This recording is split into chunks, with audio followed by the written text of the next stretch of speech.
Pai, no nome de Jesus, nós te louvamos, engrandecemos o seu nome por essa rica e preciosa oportunidade de estarmos aqui nessa noite. O Senhor nos deu o privilégio, Senhor, de aprender da sua palavra, de se aprofundar na sua palavra com paciência, Senhor, olhando para os textos bíblicos. E eu quero te agradecer pela vida dos meus irmãos que estão aqui.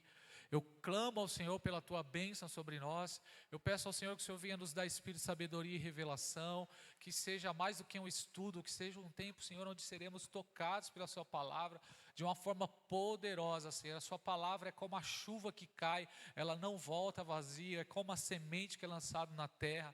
Tua palavra, ela não volta vazia, eu creio nisso. A tua palavra tem propósito, e quando ela é ministrada, ela vem ao nosso encontro para nos edificar, para nos ensinar, para nos corrigir, para nos disciplinar, para nos encorajar. Eu creio nisso, Senhor. Eu peço nesta noite que o Senhor venha tocar em cada irmão que está aqui. Eu não sei o que esse irmão, essa irmã está passando, o que fez ela estar aqui hoje. Eu tenho certeza que ela não veio aqui em vão, ela não veio aqui sem propósito. Eu tenho certeza que o Senhor pode tocar na vida, o Senhor pode agir, Senhor, em favor dessa pessoa.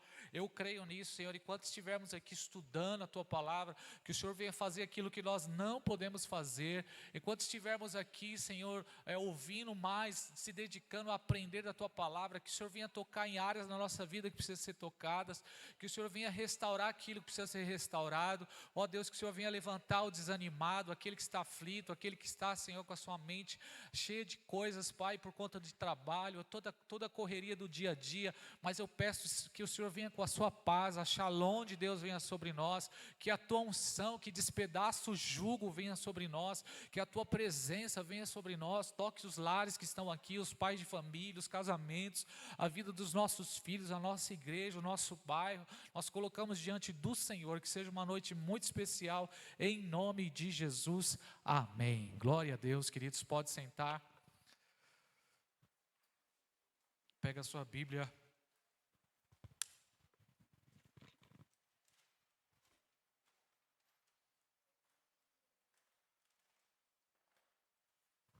Vamos para o livro de Deuteronômio, quinto livro da Bíblia. Estamos encerrando o Pentateuco. Quem pode dar uma glória a Deus aí? Olha que bênção, olha que vitória, irmãos. No tempo pós-moderno, um grupo de pessoas está estudando a Bíblia. Estamos no final dos 5 livros de Moisés. Que tremendo isso, que importante nesse tempo a gente aprender mais sobre a palavra de Deus.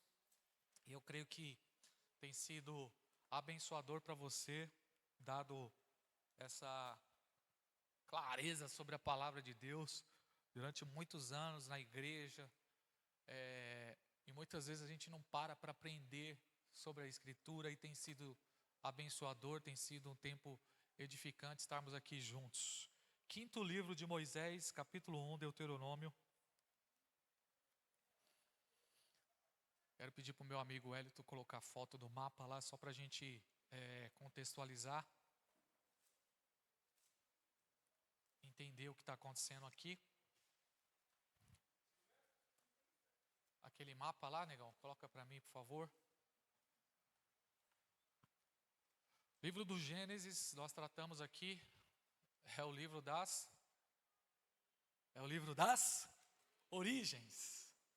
Importantíssimo, o livro do Gênesis, origem do mundo, origem do ser humano, infelizmente a origem do pecado, a queda, pela qual gerou toda a tragédia que tem no mundo hoje. E Gênesis 3,17, o Senhor falou: maldita é a terra por sua causa, a terra foi amaldiçoada.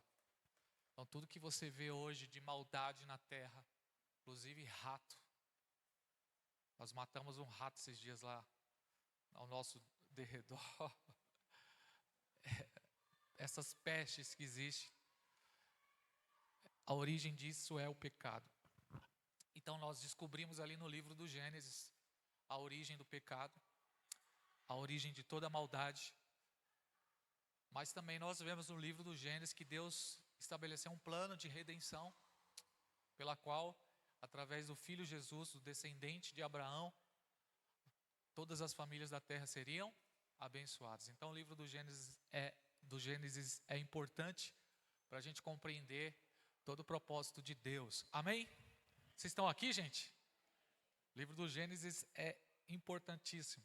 Então ele vai tratar sobre a origem do mundo, a origem do homem, a origem do pecado, a origem do povo escolhido de Deus.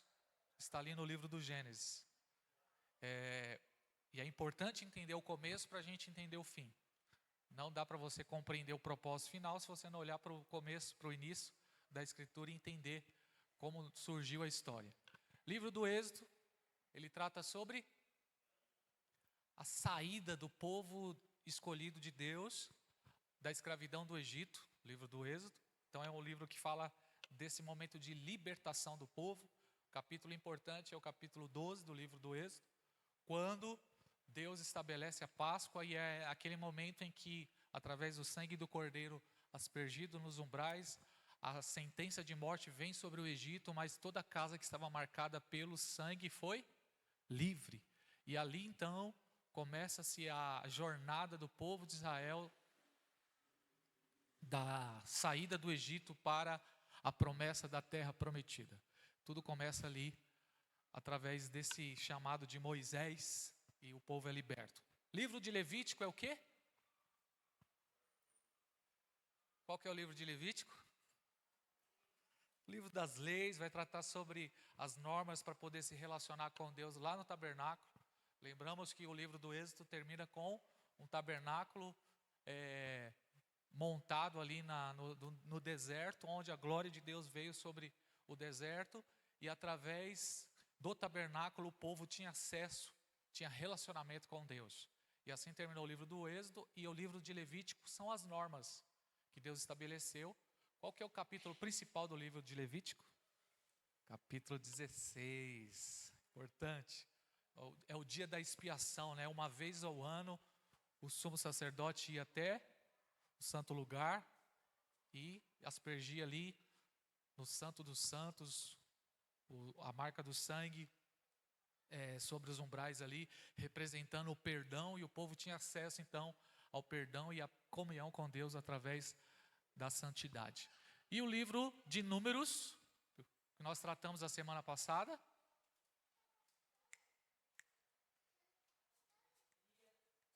qual que é o propósito do livro de Números? Pode falar. O livro vai tratar do recenseamento, da contagem do povo, mas qual que é o propósito em si do livro? O que ele trata?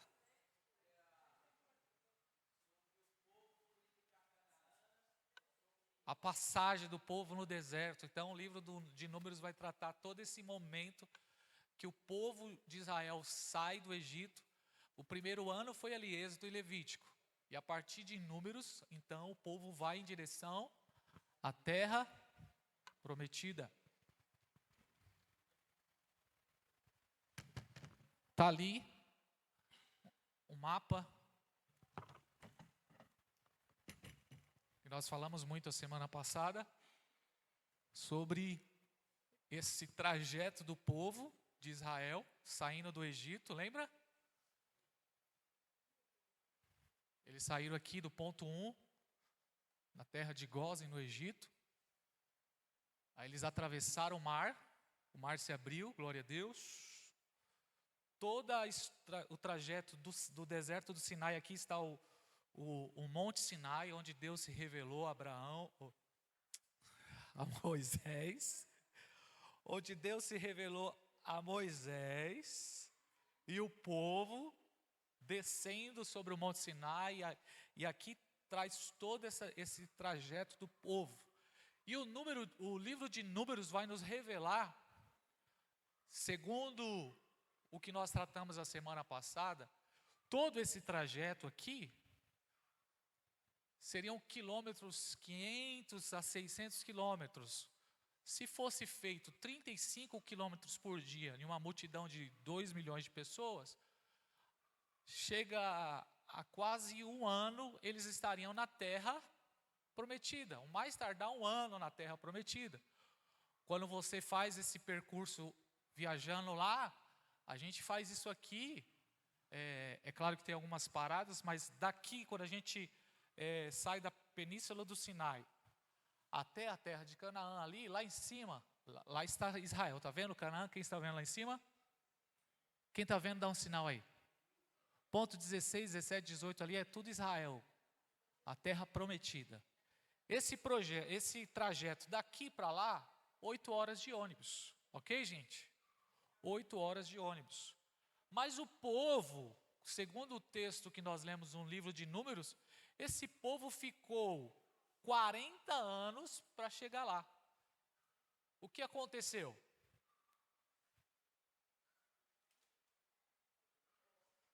O livro de Números vai nos mostrar o que aconteceu. Qual que é o capítulo principal do livro de Números? 13 e 14. Foi justamente no momento em que Moisés mandou 12 espias, quando eles chegaram ali naquela número 12 ali, Gades Barneia ali, ó, Gades Barneia. Moisés enfiou 12 espias para eles ir dar uma bisoiada na terra lá em cima.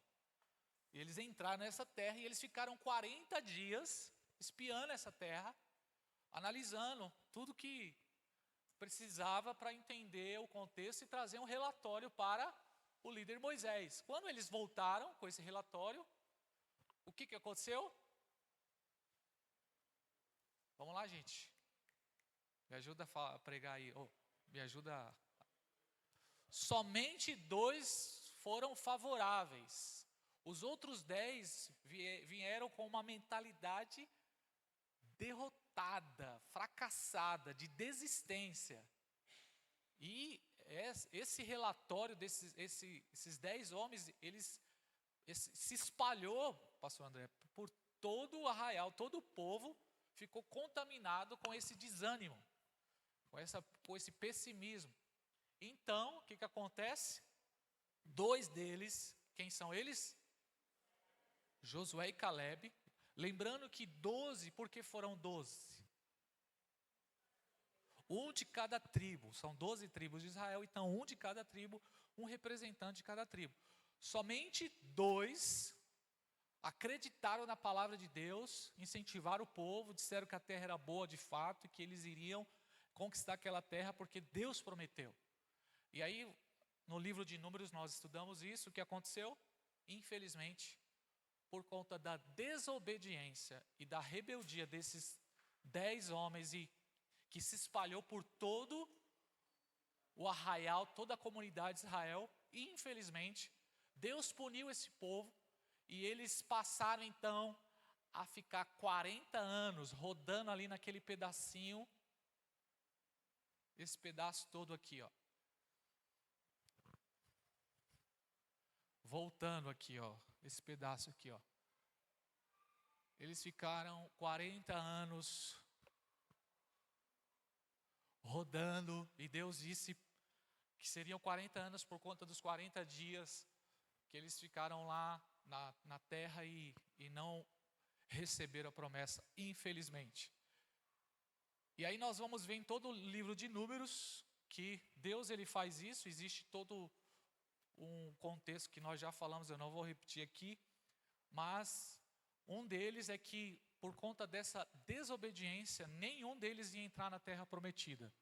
Somente Josué e Calebe, os seus descendentes e todos os que tinham 20 anos para baixo.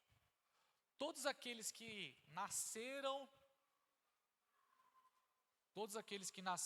no deserto, eles iriam entrar na terra. Agora, infelizmente, aqueles que ouviram a promessa de Deus, que foram livres da escravidão do Egito, que viram os sinais, os milagres, mas se rebeliaram contra Deus, infelizmente eles morreram no deserto.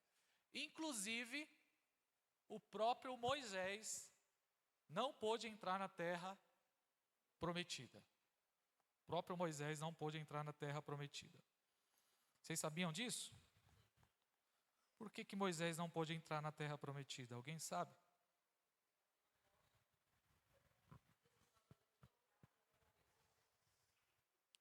Vamos ver essa passagem, vamos? Por que Moisés não pôde entrar na terra?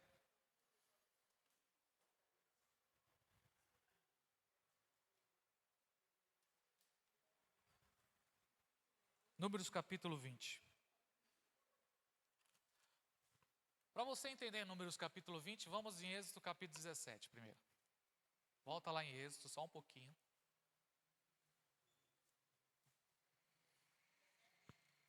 Sim, Êxodo 17.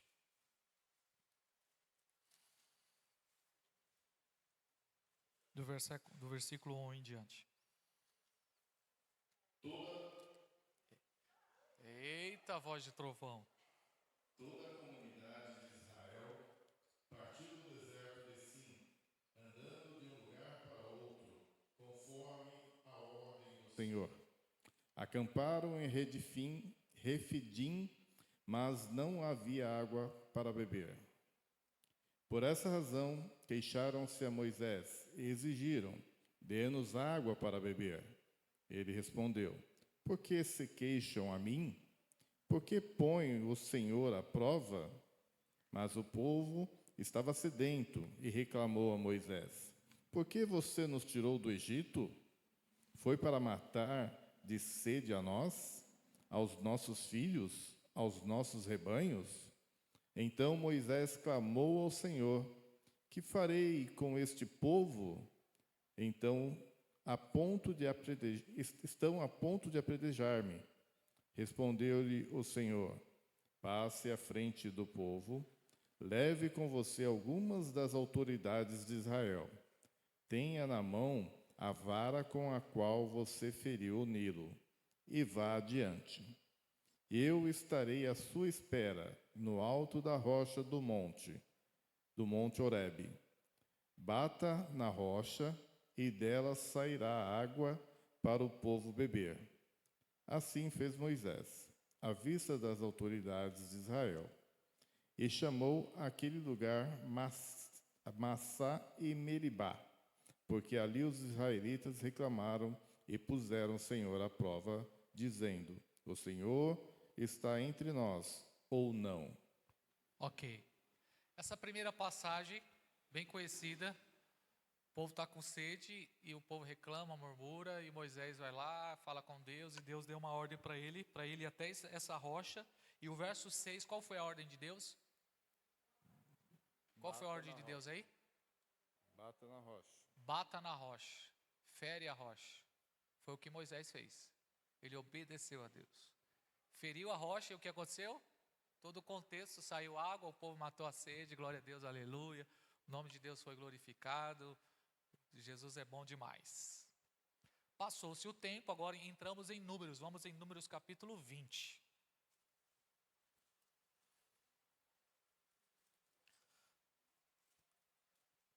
Agora em Números capítulo 20, é outra fase. O povo está lá por conta da desobediência, andando em círculo. E mais uma vez veio a murmuração. E mais uma vez o povo reclamou por falta de água. Vamos ler? No primeiro mês, toda a comunidade de Israel chegou ao deserto de Zim e ficou em Cádiz. Ali, Miriam morreu e foi sepultada. Não havia água para a comunidade, e o povo se juntou contra Moisés e contra Arão. Discutiram com Moisés e disseram: quem dera tivéssemos morrido quando os nossos irmãos caíram mortos perante o Senhor. Por que vocês trouxeram a Assembleia do Senhor a este deserto, para que nós e os nossos rebanhos morrêssemos aqui? Por que vocês nos tiraram do Egito e nos trouxeram para este lugar terrível? Aqui não há cereal, nem figos, nem uvas, nem romãs, nem água para beber. Moisés e Arão saíram diante da assembleia para a entrada da tenda do encontro e se prostraram com o rosto em terra, e a glória do Senhor lhes apareceu. E o Senhor disse a Moisés: pegue a vara e com seu irmão Arão reúna a comunidade. Mais uma vez, lembra, pausa mais uma vez, mesma coisa do que aconteceu lá em Êxodo 17. Deus falou: pega os líderes da comunidade, pega seu irmão Arão, pega a vara, e olha o detalhe, irmãos.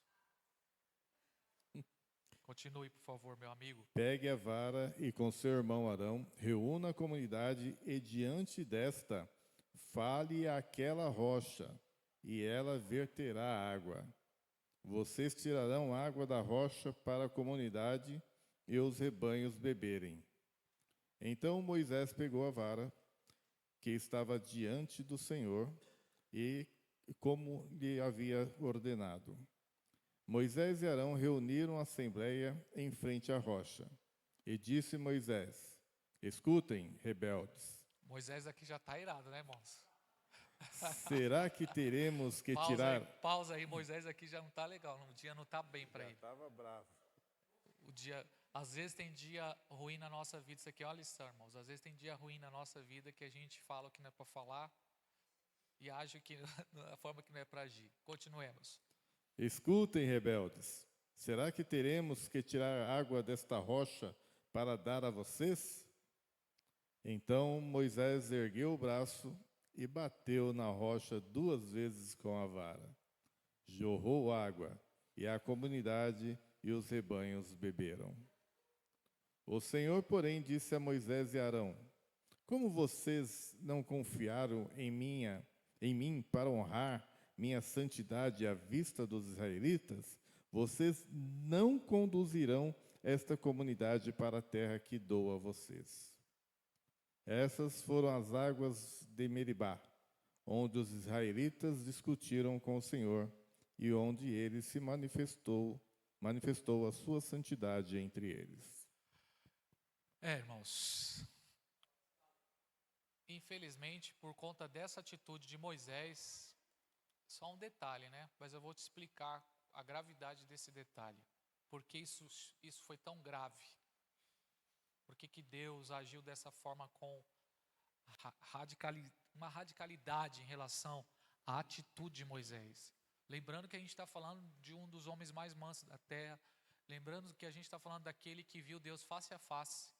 Êxodo 33. Aquele que de dezenas de vezes, nós já percebemos isso nas leituras aí, que Deus queria acabar com o povo, Deus queria eliminar o povo, mas Moisés chegava: não, Senhor, faz isso não. Tem misericórdia. E Deus: tá bom, Moisés, por sua causa eu vou ter misericórdia deles. Ou seja, esse cara, ele tinha moral com Deus. Sim ou não? Sim.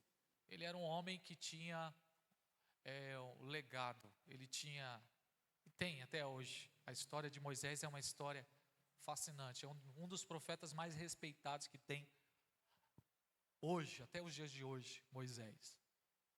Mas infelizmente aqui, nesse momento, nesse contexto, ele desobedeceu a Deus. E por quê? Por que ele desobedeceu a Deus? Qual é a diferença de bater e ferir? A primeira vez Deus não mandou bater? Sim. Hã? Sim. E aí a segunda vez Deus falou para ele falar. Falar. Poxa, pastor, só um erro só um detalhezinho, poxa. Essa rocha, ela representa Cristo. Você vai ver em vários momentos no Antigo Testamento manifestações e símbolos que apontam para Cristo. Cristo é a rocha. Amém? Amém. Ele é a rocha que foi ferido pelos seus edificadores, como diz a palavra. Ele é essa rocha. A rocha de Meribá, ela fala de Cristo. A primeira vez era para ferir, mas a segunda vez era para falar com a rocha. Na segunda vez, Moisés estava irritado, pressionado, estressado. Então ele vai e fere a rocha. Ele foi repreendido por Deus, porque essa rocha representa Cristo, e Cristo não pode ser ferido 2 vezes. Cristo, ele morreu uma única vez na cruz. Então, quando Moisés fere a rocha, a primeira vez, estava representando a ferida que estava vindo sobre Jesus quando ele foi crucificado na cruz. Quem está entendendo? Então, a primeira vez era para ferir. A primeira vez estava apontando para uma... Lembra que a gente sempre tem falado que a Bíblia, a gente lê a Escritura, a gente olha a história, mas essa história tem o que, irmãos? Uma mensagem profética, uma mensagem espiritual. Então, nós vamos perceber muito isso na Escritura. E quando ele fere essa rocha pela segunda vez, isso cheirou mal aos olhos de Deus, porque Moisés, ele sabia porque representava aquela rocha. Ele não fez algo inconsciente, quem está entendendo? Mas por conta do estresse, da pressão, ele negociou nesse momento e ele feriu algo que diz respeito à santidade de Deus. É por isso que o Senhor falou para ele aí no verso 11, você feriu a minha honra diante do meu povo, diante da comunidade de Israel. Verso 12, o Senhor, porém, disse a Arão e Moisés, como vocês não confiaram em mim para me honrar a minha santidade, por causa disso vocês dois não vão entrar na terra prometida. Vocês não vão desfrutar da terra prometida. Porque aquela rocha representa Cristo. E Cristo ele foi sacrificado uma única vez. Ele foi ferido uma única vez. E a única vez que ele foi ferido é suficiente para nos perdoar de todo o pecado. Quem está entendendo? Vamos ler Hebreus 9, 27, por favor. Lá o escritor de Hebreus vai falar um pouco sobre isso.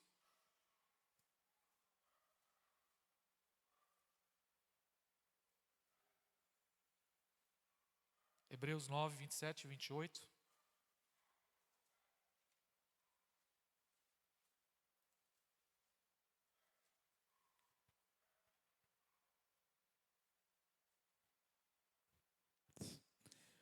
Da mesma forma, como o homem está destinado a morrer uma só vez, e depois disso enfrentar o juízo, assim também Cristo foi oferecido em sacrifício uma única vez, para tirar os pecados de muitos, e aparecerá a segunda vez, não para tirar o pecado, mas para trazer a salvação aos que o aguardam. Amém, gente? Então esse é o motivo, essa é a razão porque essa atitude tão simples, que parece ser tão pequenininha, custou a entrada de Moisés na terra prometida. Porque essa rocha representa Cristo. E tudo que diz respeito a Cristo tem que ser levado com zelo. Isso eu poderia trazer um sermão aqui, trazer muitas aplicações na nossa vida no que diz respeito a isso. Quando atitudes que nós tomamos ferem a santidade de Cristo. É como se, o escritor de Hebreus vai dizer em Hebreus capítulo 6, é como se nós estivéssemos mais uma vez sacrificando Jesus. É como se nós estivéssemos mais uma vez colocando Jesus na cruz. E a gente precisa entender e trazer isso para a nossa vida. O sacrifício de Jesus é suficiente. Ele morreu uma única vez. E através do sacrifício dele na cruz, ele nos deu novamente acesso ao Pai. Agora ele não precisa se sacrificar de novo, basta falar com ele. Amém, gente? Não precisa se sacrificar de novo, basta falar. Moisés só tinha que falar, era só isso. Mas eu entendo o lado de Moisés também, porque eu sou líder. Quem é líder aqui em alguma área da vida aí? Quem lidera pelo menos 3 baratinhas lá em casa, alguma coisa, um cachorro, um papagaio, quem lidera alguma coisa? A liderança é difícil, porque você vive constantemente sob pressão. E às vezes você está ali sendo pressionado de vários momentos, então, dependendo de um dia mal que você tiver, você pode colocar em risco toda a sua vida. Conversava muito com o pastor André sobre isso, principalmente nós, pais de família. Uma decisão que a gente toma, como pai de família, ela pode gerar benefício para a nossa família ou consequência para a nossa família. Então, dependendo, o líder, sobre ele existe uma grande responsabilidade. Então, uma decisão que o pai de família toma, se ele tomar essa decisão precipitada, ele está colocando em risco a família dele, os filhos. Então, é muita coisa que está em jogo. Então, tem que tomar muito cuidado com as escolhas. E Moisés aqui, infelizmente, não dá para ser perfeito em tudo, né, gente? Perfeito é só Jesus, né? Eu entendo também que se Deus deixou o exemplo para dizer que todo mundo é pecador e até hoje o povo idolatra Moisés. Imagine se Moisés entrasse na terra prometida. Hoje ele seria um semideus praticamente. Né? Então o líder tem que errar mesmo para todo mundo olhar para Jesus. Amém? Olha para Jesus. Nossa vida deve estar em Jesus. Voltamos então para Deuteronômio. Por que eu fiz tudo isso? Por que eu contei um pouco dessa história de Moisés? Porque agora, Deuteronômio, são as últimas palavras de Moisés. Moisés aqui, no livro de Deuteronômio, aqui, ele vai escrever, ele está com 120 anos. Quem quer chegar a 120 anos aqui? Mas quem quer chegar a 120 anos escrevendo, pregando, lúcido, cantando? É o que nós vamos ver no livro de Deuteronômio. Tem gente que chega a 80, 90 anos, mas chega ruim demais. Chega tudo... Eu quero chegar bem, igual o Silvio Santos, assim, ó. Se eu chegar com 93, igual o Silvio Santos, assim, não na riqueza dele. Que bom seria que eu tivesse 1,3 bilhão para deixar para os meus. Foi essa herança que ele deixou em dinheiro para os descendentes, fora as empresas dele e o legado. Mas vou voltar aqui. Moisés está com 120 anos e o livro de Deuteronômio, ele vai tratar os últimos 40 dias de vida de Moisés. Então é um livro muito importante. E aqui nesse livro, Moisés ele vai trazer 3 sermões ou 3 discursos dele. Se as primeiras palavras de um homem é importante, imagine as últimas. Sim ou não? As últimas palavras de uma pessoa têm peso ou não? Porque nós estamos falando de um homem que viveu toda uma trajetória e agora ele está com 120 anos, prestes a morrer. E aqui ele já está preparando o seu sucessor. Alguém sabe quem vai ser o sucessor de Moisés? Josué. É o próximo livro que nós vamos estudar, amém, gente? Nós vamos entrar no livro de Josué também e vamos avançar mais aí na história bíblica. Então aqui ele está com 120 anos. Onde ele está? No mapa nosso aqui. Moisés está nessa região aqui, ó. Quem está vendo escrito ali? Monte Nebo.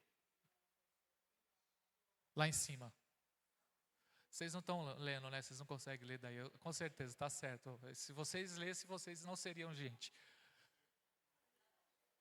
Lá em cima, lá, ó, no número 15 e 16, do lado de cá, as que são chamadas Campinas de Moabe, a terra dos Moabitas.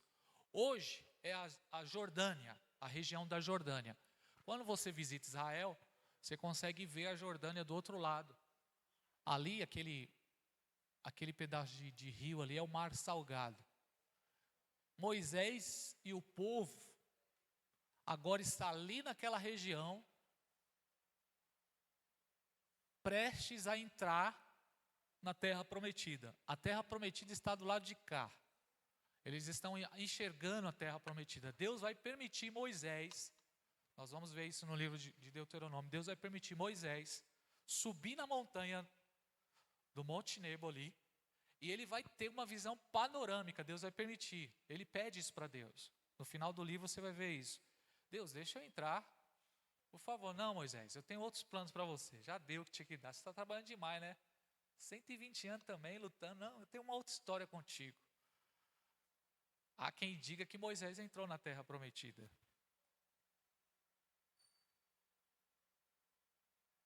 Será que Moisés entrou na terra prometida? Primeiramente, ele entrou na terra prometida celestial. Amém, gente? A terra prometida celestial. Mas Moisés teve o privilégio de pisar na terra prometida. E o momento lá em Mateus capítulo 18, quando Jesus vai orar no monte da transfiguração. E ali Jesus ora e de repente aparecem 2 caras. Quem lembra dessa passagem?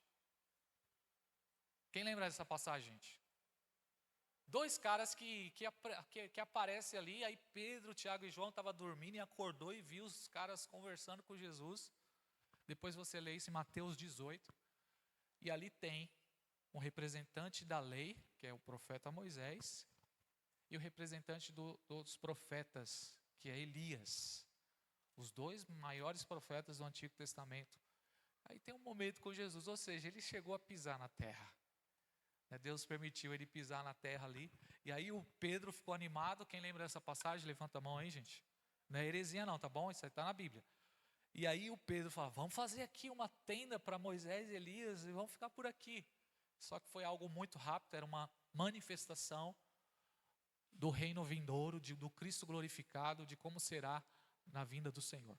Mas voltando aqui, Moisés está ali naquela parte do monte, do Monte Nebo ali, Campinas de Moabe, e Deus dá para ele a oportunidade de enxergar a terra prometida, mas ele não vai entrar na terra prometida. E ali, então, ele tem a oportunidade de trazer as suas últimas instruções à comunidade de Israel. Por isso, agora, com 120 anos, ele vai pregar e vai escrever o livro de Deuteronômio. Então, o livro de Deuteronômio são 3 pregações de Moisés. Quem está aqui, gente? A geração que saiu do Egito, como nós já aprendemos, o que aconteceu com ela? Essa geração morreu no deserto. Mas nasceu uma nova geração. A geração de 20 anos para baixo que nasceu no deserto junto com Josué e Caleb. Eles precisam ser instruídos. Então, Moisés vai pregar e vai escrever Deuteronômio justamente para reforçar a lei, para instruir essa nova geração que agora estará sobre a liderança de Josué. E essa geração, esse povo, vai conquistar a terra prometida. Eles vão passar o Rio Jordão e agora eles vão conquistar toda a terra prometida, a terra de Canaã. A terra de Canaã hoje é Israel, tá bom, gente? Quando eu falo terra de Canaã, que antigamente pertencia aos cananeus ali. Então ele está ali, ele vai ensinar essa geração. Ele vai reforçar a lei para essa geração. Ele vai trazer instruções importantes para essa geração. Para justamente prepará-los para que eles possam então entrar na terra e viver tudo aquilo que Deus prometeu. Moisés tem um zelo profundo por esse povo, porque vamos pensar aqui em nós, se você não vai entrar, que se exploda quem vai. Quem lembra do que eu falei do rei Ezequias? Uma pregação que eu trouxe aqui. O que aconteceu com o rei Ezequias? Quem lembra? Deus falou para ele preparar a casa dele. Quando fala preparar a casa, preparar a casa e preparar a próxima geração. Ele não fez isso. Ele não preparou a próxima geração. É o tipo da visão egoísta. Eu conquistei, eu cheguei até aqui, que meus filhos, meus netos e quem ficar, o último que ficar que apaga a luz. O que eu tinha que fazer eu já fiz. Olha o pensamento. Rei Ezequias fez isso. Nós falamos sobre isso, né? Lembra, William? Infelizmente, o filho do rei Ezequias, quem foi ele? O rei Manassés. Foi um dos piores reis de Israel. Estava conversando com a Jaque hoje, né? O rei Josias foi um rei importante, trouxe uma reforma em Israel, em Judá. Dos 20 reis de Judá, 8 deles, os caras foram bons. Os outros foram tudo flamenguista. Os outros foram ruim mesmo. Só deixou consequência. E agora Moisés tem um zelo. Moisés está querendo preparar a próxima geração. Ele sabe. Na visão de Moisés, ele entendeu que o chamado dele foi até ali. E ele entendeu que ele precisava gerar naquele povo, preparar aquele povo para que eles possam viver as promessas de Deus. Irmãos, deixa eu dizer uma coisa aqui. Somente aos pais. Deus é um Deus geracional. Deus é Deus de Abraão, de Isaac e de Jacó. Deus não trabalha só com uma geração. Deus trabalha com gerações. O que nós estamos colhendo hoje, estarmos aqui hoje sentados nessa igreja. Não tem ar-condicionado, mas tem os ventiladores bons aí. Um dia vai chegar lá o ar-condicionado. Profetiza um ar-condicionado aí. Quem me ajuda a profetizar? Quantos ares você viu aí, William? Eu vi 6 aqui espalhados, irmão. Eita glória. Na bateria. Na bateria, né, negão? Eu fui numa igreja church lá, mano. Tinha um arzão na bateria que tinha uma luz assim de LED lá dentro. Falei, uau, cara. Isso aí vai fazer parte. Eu não sei nem o que eu estava falando.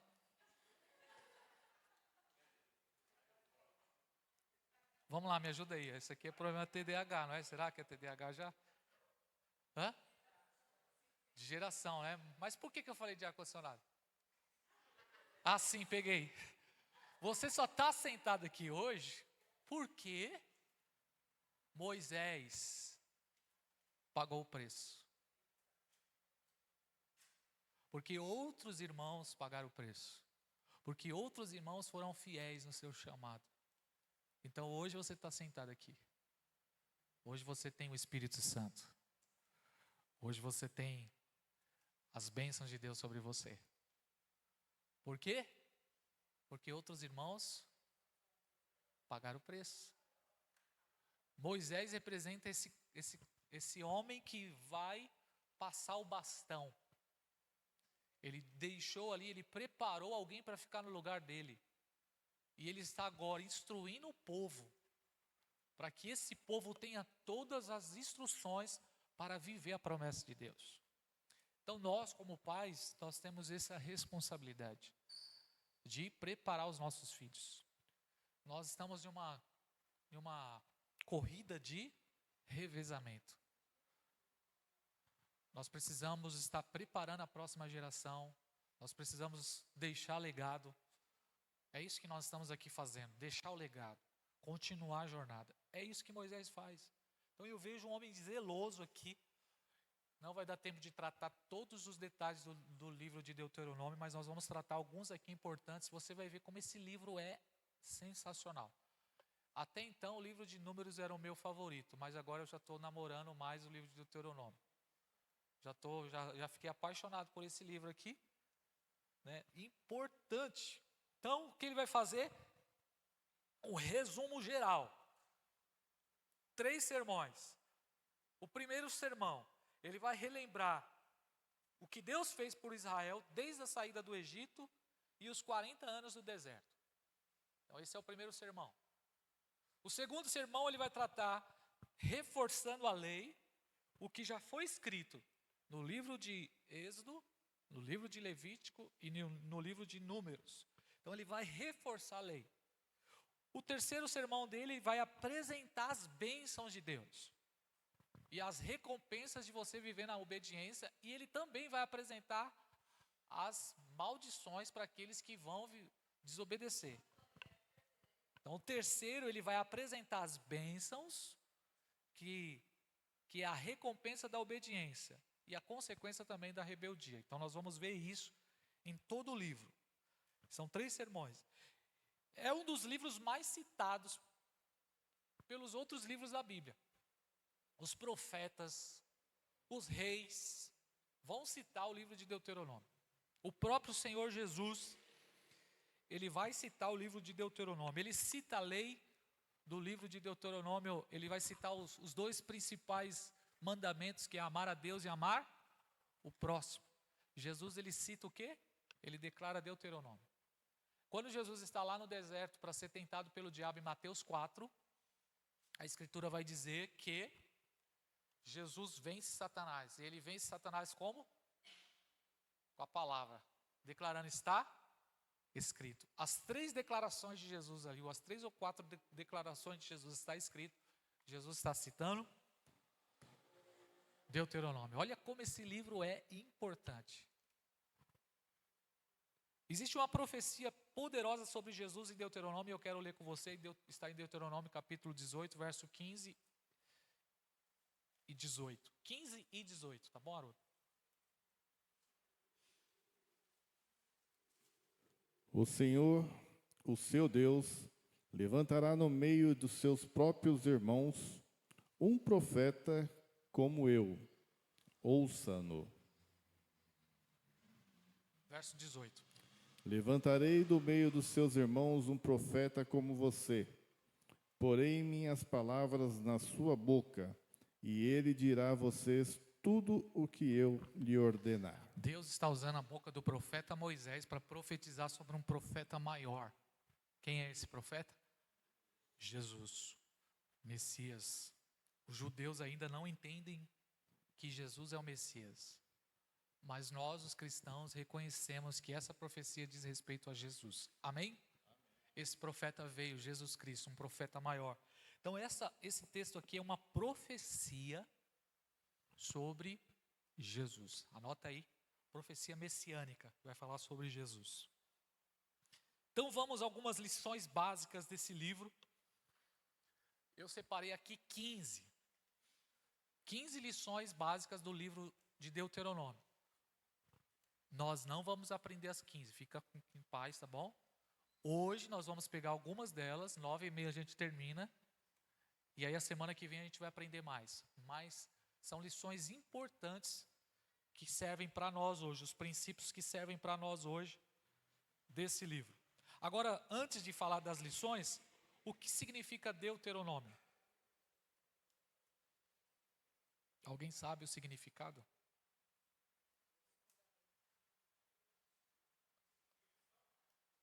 Deuteronômio significa repetição da lei, ou segunda lei.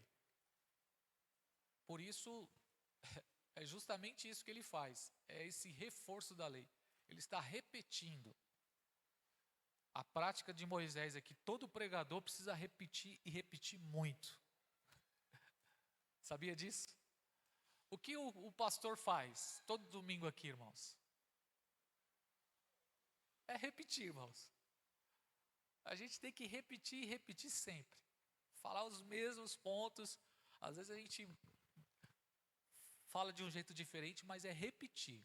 Esse é o nosso papel. O que o pregador Moisés está fazendo aqui é repetir. Por isso o livro Deuteronômio significa repetição da lei. Ou segunda lei. Segunda lei não fica legal, parece que é uma outra lei, né? Então repetição da lei é melhor. Vamos lá. Primeira lição que tiramos de Deuteronômio. Está no capítulo 1, verso 19 ao 21. Vai lá. Qual que é a primeira lição? A primeira lição é: não recue. Obedeça a Deus quando Ele te mostrar o caminho. A primeira lição que Moisés vai deixar para o povo é essa: não recue. Obedeça a Deus quando Ele te mostrar o caminho. Quando Deus falar, obedeça. Se Deus te mostrou, se Deus falou, se Deus deu a direção, não recue. E Deus está falando conosco aqui hoje. Deus mostrou o caminho, Deus deu a direção para você, não recue.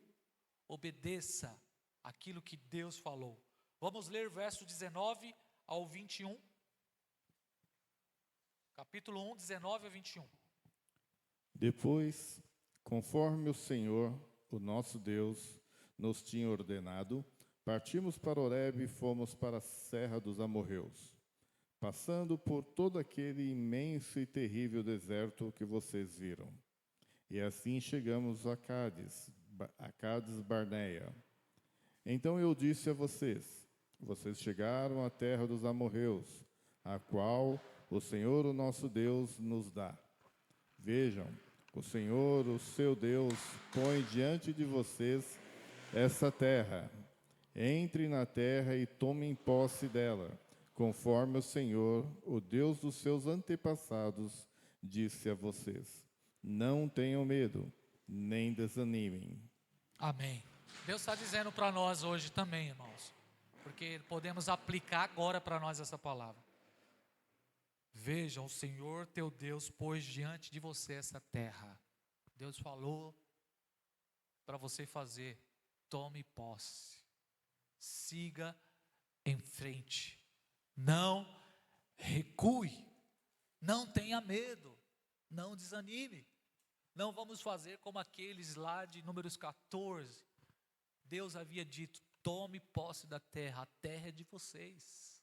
Eu prometi a Abraão, Isaque, Jacó. Eu prometi que darei essa terra a vocês e aos seus descendentes. Eles entram na terra, eles pisaram na terra, mas eles recuaram diante das ameaças. Queridos, é importante a gente aprender isso. E Moisés está dizendo para esse povo, eles vão entrar agora, ele está reforçando isso, dizendo: sigam em frente, não recue, não tenha medo. Sabe, às vezes há momentos na nossa vida que a gente precisa ouvir essa declaração. Não tenha medo. Deus é contigo. Deus prometeu. Deus falou. Ele já nasceu no coração, amém? Amém. E aí a gente fica receoso, aquele desejo que vem de recuar, que bate todo dia na minha porta e na sua porta também. Mas eu tomo posse dessa declaração de Deus. Essa é a primeira lição que eu tiro dessa pregação de Moisés aqui. Não tenha medo, siga em frente, continue. Deus é contigo, não desanime. Deus nos mostrou o caminho, não vamos nos desviar dele, vamos seguir em nome de Jesus. Por isso, a instrução agora para eles, Deus instruiu, mostrou a direção. Deus está falando mais uma vez pela boca do profeta Moisés, dizendo: não recue, siga em frente. Essa é a primeira lição. Segunda lição, está no capítulo 6 de Deuteronômio, verso 4. A primeira, anota aí, porque se é um livro de aplicação, se é um sermão, todos os capítulos aí vai ter uma aplicação para nós. Capítulo 6, verso 4, até o verso 9. Ouça, ó Israel, o Senhor, o nosso Deus, é o único Senhor. Ame o Senhor, o seu Deus, de todo o seu coração, de toda a sua alma e de todas as suas forças. Que todas essas palavras que hoje lhe ordeno estejam em seu coração. Ensine-as com persistência aos seus filhos. Converse sobre elas quando estiver sentado em casa, quando estiver andando pelo caminho, quando se deitar e quando se levantar. Amarre-as como um sinal nos braços e prenda-as na testa. Escreva nos batentes das portas de sua casa e em seus portões. Amém. Qual que é a segunda lição aqui? Que Deus está deixando para aquele povo e podemos aplicar para nós. Não sirva a Deus por obrigação, sirva a Deus por amor. A segunda lição que eu aprendo aqui: não sirva a Deus por obrigação. Não obedeça a Deus por obrigação, obedeça a Deus por amor. É o que Moisés está dizendo para aquele povo. Essa declaração aqui de Deuteronômio 6,4 é a mais famosa que tem entre os judeus. É o famoso e conhecido clássico chamado Shamá, ou Shemá. Em hebraico é Shema Israel, Adonai Eloheinu, Adonai Echad. Ouve Israel, o Senhor nosso Deus é Senhor e único. É o único Senhor. E aí existe aqui os dois mandamentos. Amarás o quê? O Senhor teu Deus De todo todo o teu coração. O que significa a palavra Shema? Para nós é a palavra ouve, mas no hebraico significa ouvir e obedecer. Essa mesma palavra Shema não é só ouvir. No hebraico, ouvir está relacionado a obedecer. Olha que tremendo. Deus está dizendo para eles, e através de Moisés: ouve, obedeça, o Senhor seu Deus é o único Senhor. E aqui há um convite, há um chamado a amar ao Senhor de todo o teu coração. E aí eu aprendo algo importante: não devemos servir a Deus por obrigação, mas por amor. Toda obediência nossa a Deus deve ser por amor. Deus está dizendo para eles: obedeça, mas obedeça por amor. Não faça isso por obrigação. Não faça isso simplesmente por uma questão de regra, mas faça isso por amor. Isso é muito importante para nós. Às vezes nós temos a tendência de fazer as coisas por obrigação. Nós temos a tendência de servir a Deus por obrigação. Mas todo o nosso serviço, toda a nossa obediência tem que ser por amor. Você sabe que esse texto é tão importante para o povo de Israel que até hoje, eu não sei se vocês já viram, alguém já viu um judeu, quando ele está ali com as suas vestimentas para a hora da oração, que ele amarra existe um negocinho aqui na testa dele, e um cordão. Quem já viu isso? Alguém já viu? Isso é chamado de tefilim, ou filactérios. O que isso significa? Justamente essa passagem bíblica eles levam no literal. Aqui dentro da caixinha que tem aqui, ó, tem esse pedaço de Deuteronômio 6, do 4 ao 8. E na sua mão. Então, o texto diz aqui o quê?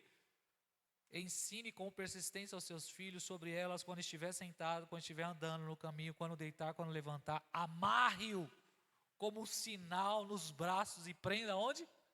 Da testa. Então eles levam isso literalmente. Todas as vezes que eles vão orar, um judeu está orando no seu momento de oração, ele vai pegar o tefilim, e aí ele vai pegar esse trecho de Deuteronômio 6, que está escrito aqui, literalmente amarrada na testa e na sua mão, no seu braço, e ele vai orar a Deus, Shama Israel Adonai Elohim Adonai Hadi. Ele vai fazer a sua oração. Ouve Israel, o Senhor é nosso Deus e único Senhor. Amarás o Senhor teu Deus de toda a tua alma, com todo o teu entendimento. Amarás o Senhor teu Deus com todas as suas forças. Obedeça a Deus, mas não obedeça a Deus por obrigação. Obedeça a Deus por amor. O propósito do livro, o propósito dessa declaração é justamente nos chamar para essa obediência. E deixa eu dizer algo para vocês aqui. Essa prática ela é central, precisa ser central na nossa vida. Amar a Deus e obedecer a Deus através da nossa vida, através de uma vida de obediência, através de uma vida de serviço. Olha o que Jesus diz em João 14, 21. Vamos lá? João 14, 21.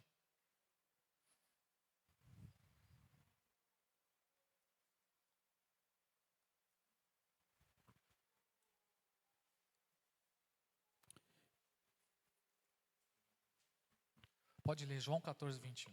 Quem tem os meus mandamentos e lhes obedece, esse é o que me ama. Aquele que me ama será amado por meu Pai, e eu também o amarei e me revelarei a ele. Pausa. Dizer que ama a Deus não basta. Jesus está dizendo, aquele que me ama, o que ele faz? O que me ama faz o quê? Obedece. Simples assim. É o Deuteronômio 6,4. Vocês devem me ouvir, obedecer e fazer isso por amor. Porque aquele que me ama, o que ele faz? Ele guarda os meus mandamentos. Ou seja, o amor, ele não é um sentimento. Amor, ele precisa ser materializado através do quê? Da obediência. E é o que Jesus pede para nós. Filhinhos, é bom dizer na igreja, eu te amo, eu te adoro, mas quer me amar de fato? Obedeça, por favor. Jesus disse isso para Pedro. Vamos ver isso em Pedro. A declaração que Jesus fala para Pedro está em... Obrigado, Cauã, obrigado. João 21, 15. João capítulo 21, verso 15, 15, tá bom.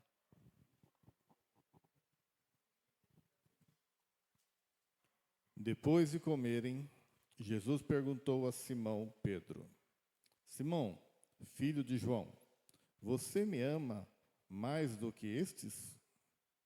Disse ele: Sim, Senhor, tu sabes que te amo.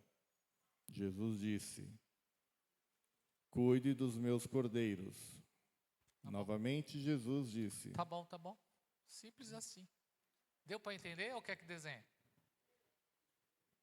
O que Jesus falou para Pedro? Você me ama, Pedrão? Ah, Jesus, tu sabes que eu te amo. Então sai daqui e vai ser pastor, cara. Vai cuidar das minhas ovelhas. E o Senhor está falando para nós hoje também. Você me ama? Te amo, Senhor. Então, obedeça. Ações de amor. Gestos de amor. Acho que é o que falta hoje. Materializar isso, o amor. É aquela famosa frase da mãe, né? Ah, o filho fala, mãe, eu te amo, você me ama? Então, por favor, comece arrumando seu quarto. Comece me ajudando com essa louça, pelo amor de Deus, cara. Aí você, né? Aí o marido chega, amor, eu te amo. Você me ama? Não trouxe nada para a mesa, cara. Não trouxe um chocolatezinho, cara. Hã?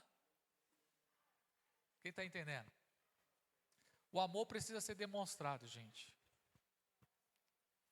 E todo mundo tem o amor de Deus. Quem tem o amor de Deus aqui? A gente só pode amar se tiver o amor de Deus. Ninguém ama por si só. Precisa do amor de Deus. Mas deixa eu te dar uma lição aqui que eu aprendi. E isso serve para Deus, para o nosso relacionamento com Deus, ou para o nosso relacionamento com o nosso cônjuge, com os filhos, com os irmãos. Existe amor. Só que muitas vezes esse amor está entulhado. A vida vem e aí você vai recebendo um monte de coisa. Traumas, decepções. E aí esse amor vai ficando onde? Entulhado. Aí você quer demonstrar amor. Mas você não consegue, ele está lá no fundinho lá.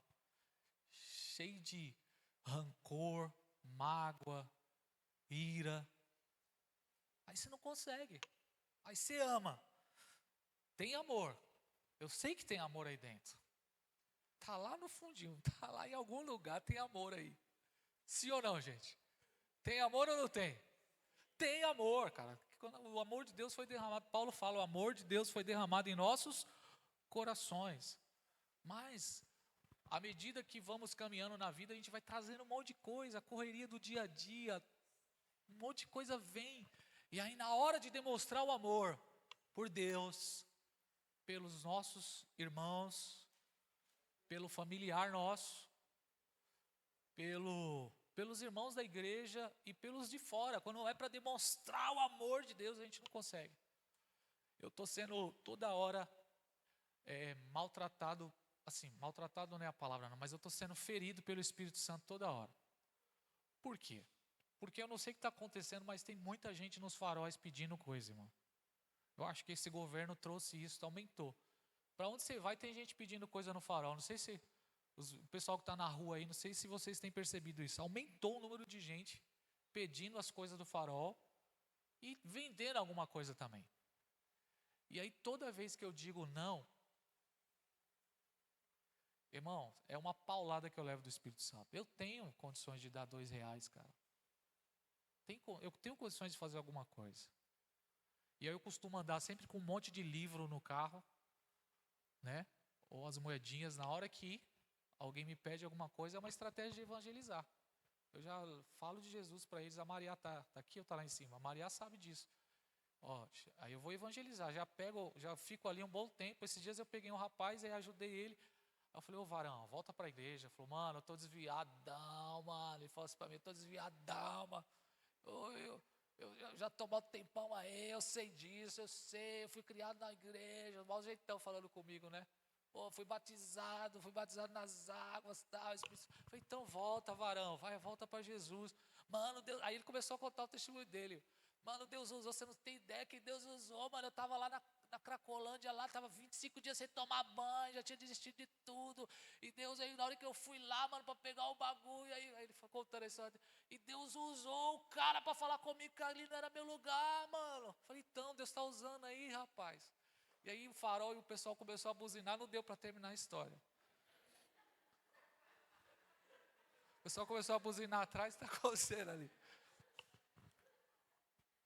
Mas o que eu quero dizer para vocês hoje, estou tentando dizer para vocês hoje, é que a gente precisa demonstrar amor. Demonstre amor. A gente carrega o amor de Cristo. Se essa pessoa for fazer, ou for pegar esse dinheiro, ou independente do que ela for fazer, mas você fez. Você demonstrou o amor de Cristo. Faz sua parte. Jesus falou, aquele que me ama, ele guarda os meus mandamentos. Esse é o que me ama. Então, amar a Deus significa agir como Cristo. Pelo menos um pouquinho, irmãos. Eu sei que a gente não vai conseguir agir como Cristo na sua instância plena, mas um pouquinho a gente precisa agir como Cristo. Amém, gente? Pegou essa daí ou não? É Moisés dizendo para o povo aqui, vocês vão entrar na terra, mas vocês precisam amar. Sirvam a Deus amando Ele, obedeçam a Deus. Demonstra amor. Pede para Deus tirar, irmãos, esses entulhos que está no seu coração aí. O Espírito Santo pode fazer isso, tá? O que está faltando nessa casa aí é mais amor. É amor que está faltando lá. E aí você precisa amar. Demonstrar amor. Agir. Ações de amor. Ok? Começando dentro de casa. Esses dias a gente fez uma reunião lá em casa séria lá, irmãos. O negócio estava feio lá. Falei, vamos sentar todo mundo aqui. Vamos se reunir aqui. Vamos. A gente precisa resolver essas paradas nossas aqui. Tem que fazer isso. Viver num ambiente de amor. É o que eu aprendo aqui nessa passagem. E que isso seja para a sua vida em nome de Jesus. Amém? Sua mãe está precisando de amor. Seu pai está precisando de amor. Seus filhos precisam de amor. Muito amor sobre os nossos filhos. Muito amor. Muito amor sobre os nossos filhos. É o que eles mais precisam. De muito amor. Amém? Continuemos. Deixa eu passar aqui o próximo ponto. Senão eu vou chorar aqui de amor. Primeira lição que eu falei para vocês aí, alguém lembra?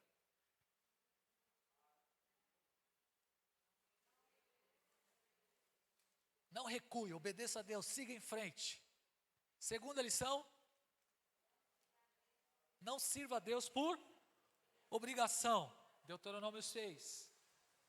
Agora a terceira lição, não faça aliança com ímpios. Deuteronômio capítulo 7, verso 1. Vamos ler? Até o verso... Eu queria ler o capítulo todo. Vamos ler o capítulo todo, vai? Eu tenho tempo aqui, eu não estou atrasado para nada.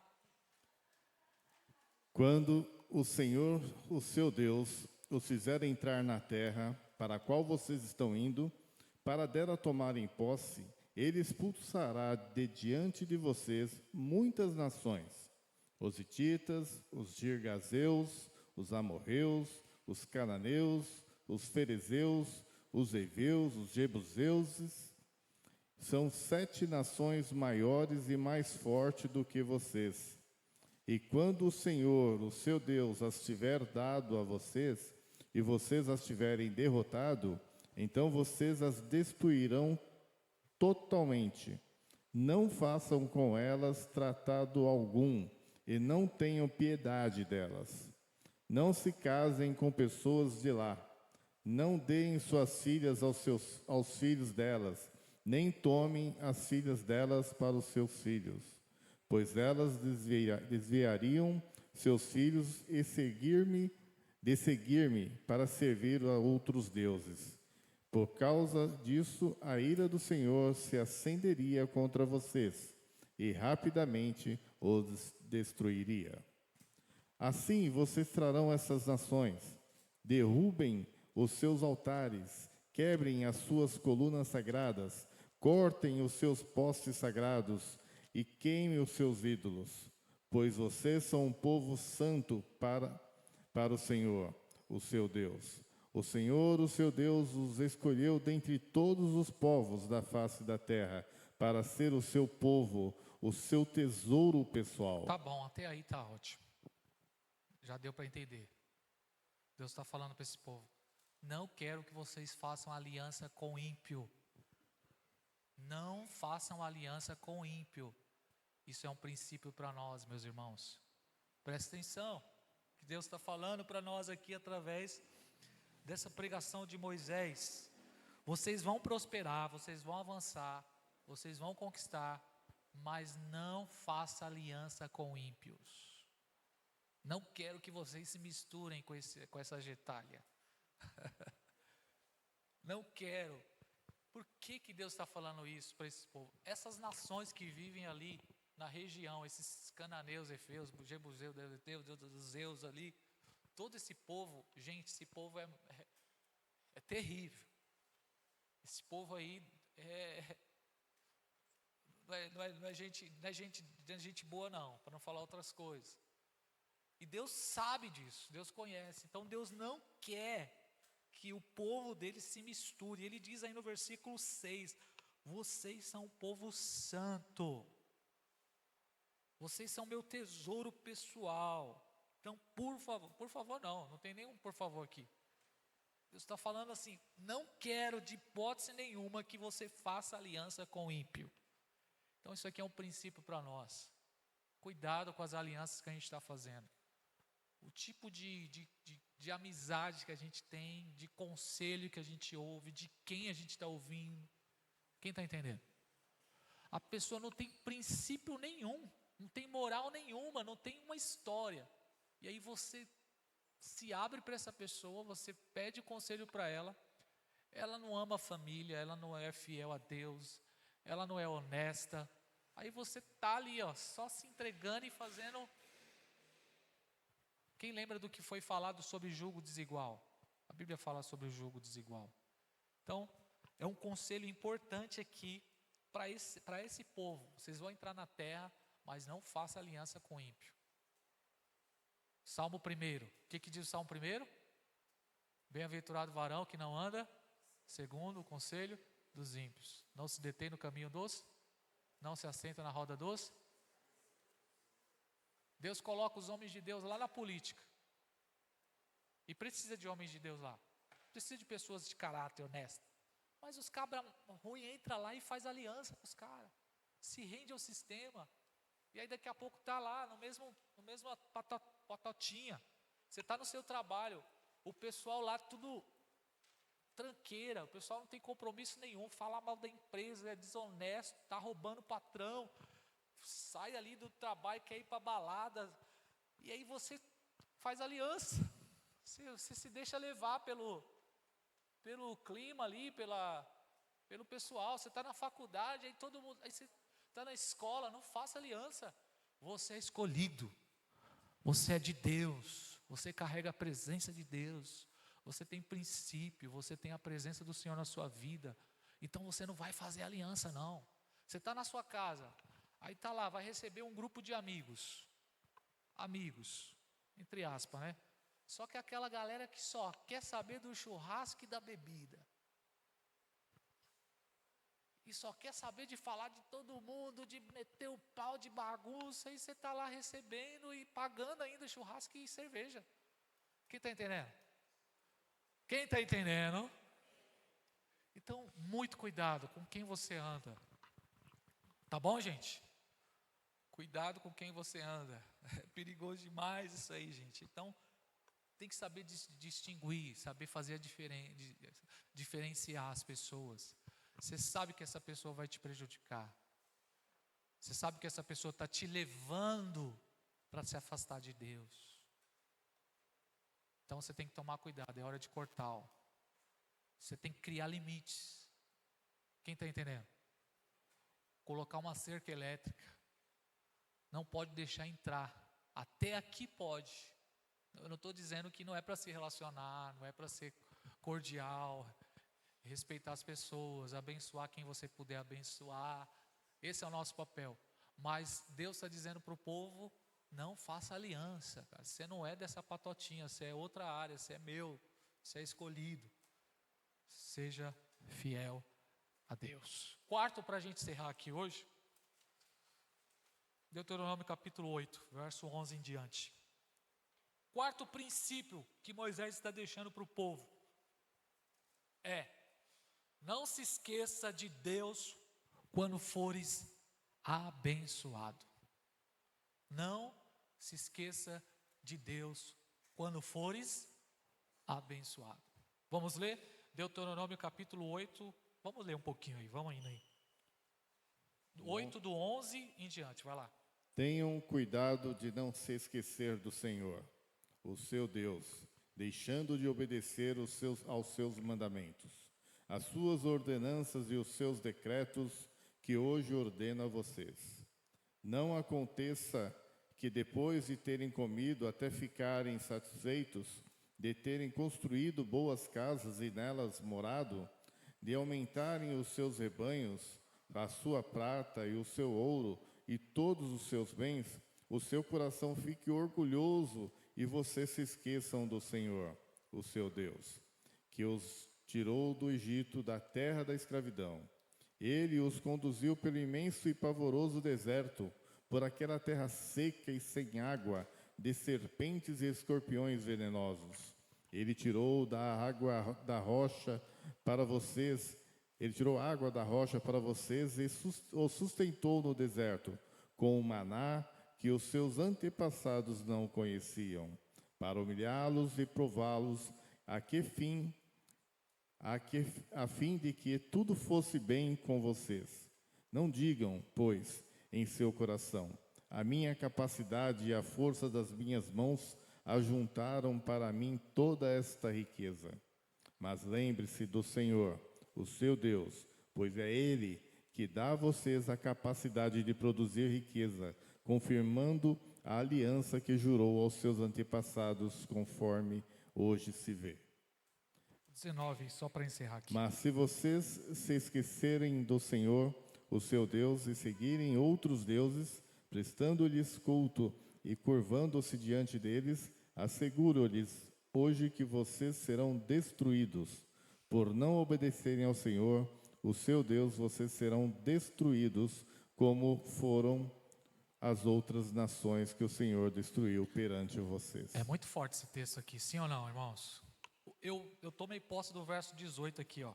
Eu darei a vocês capacidade de gerar riqueza. Quem quer gerar riqueza aqui? Amém. Vamos lá, quem quer gerar riqueza aqui? Aleluia, produzir riqueza, quem quer? Glória a Deus. É Deus que dá capacidade, diz aí o texto bíblico. Mas a palavra-chave aqui é: não se esqueça de Deus quando você for abençoado. Irmãos, isso aqui é um ponto importante.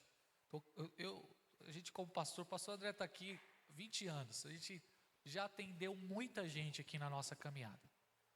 A gente já recebeu muitas pessoas. E o nosso papel é esse mesmo, é receber, orientar, orar, ajudar, direcionar.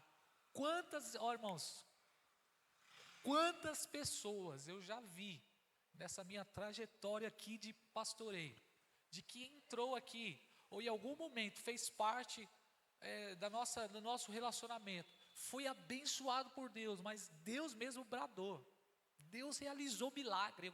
Eu já vi gente entrando chorando, a situação difícil, sabe? E Deus operou o impossível, e Deus faz isso, quem crê?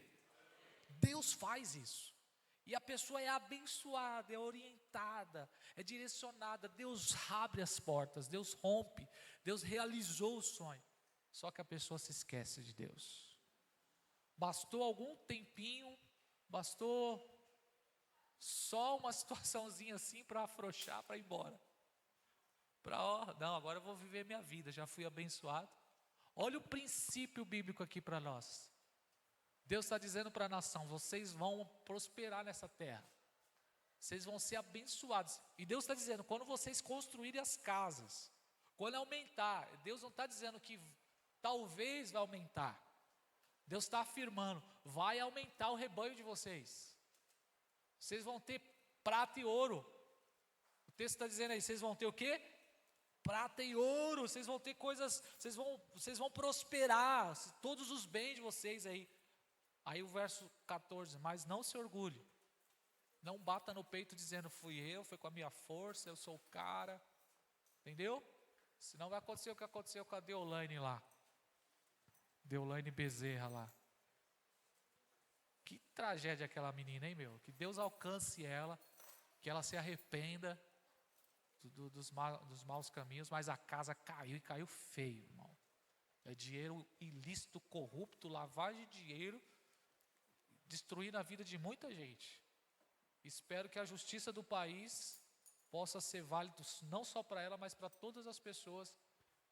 E ainda coloca o nome de Deus, foi Deus que deu. Bolsa roubada? Pegando bolsa de marca roubada aí e vendendo, anunciando. Vendendo robozinho que adivinha resultado de jogo. E um monte de banana de gente caindo e comprando esses robozinhos aí. Ficando bilionário em cima disso, gente. Isso é terrível, meu. Jesus tem misericórdia. Eu não sei porque que eu falei tudo isso. Gente que foi abençoada, mas não se lembra de Deus. Se esquece de Deus. Foi Deus que abriu a porta. Foi Deus que abençoou no momento da luta, estava desesperado. Não sabia para onde ir, sem direção, perdido. Deus foi lá, abençoou, alcançou. E nesse momento, as pessoas até fazem voto a Deus, sabia? Quantos fizeram voto? Não, a partir de hoje eu vou servir a Jesus, porque eu pedi, Deus deu, mas passou-se alguns meses, foi seguir a vida, e se esqueceu de Deus, e Deus está dizendo para esse povo, não se esqueça, eu vou fazer, eu vou abençoar, eu vou abrir a porta, mas não se esqueça, foi eu quem dei, foi eu que fiz, foi eu que te dei capacidade, foi eu que te trouxe até aqui. Talvez essa seja a grande diferença de pessoas permanecerem na bênção, sabia? Talvez esse seja o grande diferencial de pessoas permanecerem abençoadas, porque reconhece que vem de Deus. 3 palavras para encerrar. Gratidão tem a ver com se lembrar, reconhecimento. Essas 3 palavras tá bom. Gratidão tem a ver com lembrança e reconhecimento. Quando falamos de gratidão, é reconheça.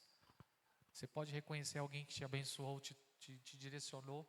Eu sempre trago isso na memória, lembrar. Eu vejo muito filho que faz isso com os pais. O pai abençoou, cuidou, direcionou. Aí daqui a pouco está voando a águia, e o pai fica lá. Tem nem dente o pai às vezes, né? Deu sangue, mas não consegue reconhecer. Tem que reconhecer. E pedir a Deus, Senhor, me dê graça para que eu possa honrar. De alguma forma retribuir. Quem está entendendo? Retribuir essa pessoa que me abençoou tanto, ser bênção na vida dela.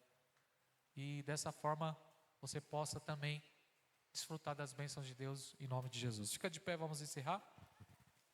Aprendemos aqui 4 lições importantes e a semana que vem a gente continua. Tem muita coisa boa aqui no livro de Deuteronômio que serve para nós. Deixa eu perguntar, foi válido para você? Aprendeu um pouquinho nessa noite? Amém. Deus te abençoe. Vamos orar para encerrar esse momento. Em nome de Jesus. Pai, nós te agradecemos, te honramos, te louvamos por estarmos aqui nessa noite. E quão é precioso a gente parar, sentar para ouvir, para meditar na tua palavra. Que possamos guardar esses princípios, que possamos honrar o Senhor, não se esquecer de tudo que o Senhor fez por nós e retribuir, entregando a nossa vida a Ti, que possamos obedecer ao Senhor por amor, que possamos, ó Deus, ficar firme na aliança contigo e não se levar pelo sistema do mundo, que possamos, ó Deus, seguir em frente na nossa jornada, em nome